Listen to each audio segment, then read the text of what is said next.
రేవంత్ రెడ్డి ప్రభుత్వం అఘాయిత్యాలు, దారుణాలు, దౌర్జన్యాలు మరోసారి రుజువైనది.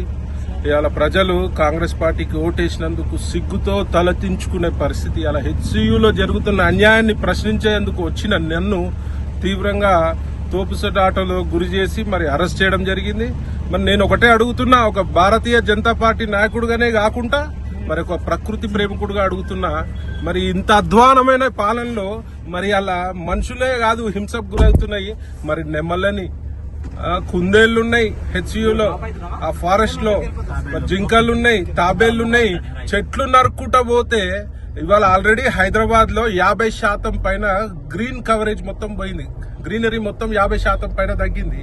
మరి ఇట్లాంటి డబ్బులకు ఆశపడి మరి ఇలా ప్రభుత్వం నడిపే చేతగాని దద్దమ్మ ప్రభుత్వం ఇది. ఇలా డబ్బులకు ఆశపడి మరి ఈ డబ్బులతోటి మరి కాంట్రాక్టర్లకు బిల్లులు రిలీజ్ చేసి అందులో పర్సంటేజ్ తీసుకునే ప్రయత్నంలో భాగంగా ఈ హెచ్యు లోని భూములని వేలంపాట వేసే ప్రయత్నంలో భాగంగా మరి అడవులను నరుక్కుంటా పోతే ఈ యొక్క భూభాగము ఖాళీ మన మనుషులదే కాదు, ఉట్టి ప్రజలదే కాదు, ఇది అన్ని జీవాలకు హక్కు ఉంటది. ఈడ జీవించే హక్కు. ఇలా కళ్ళు నెత్తినెక్కిన ప్రభుత్వం రేవంత్ రెడ్డి ప్రభుత్వం.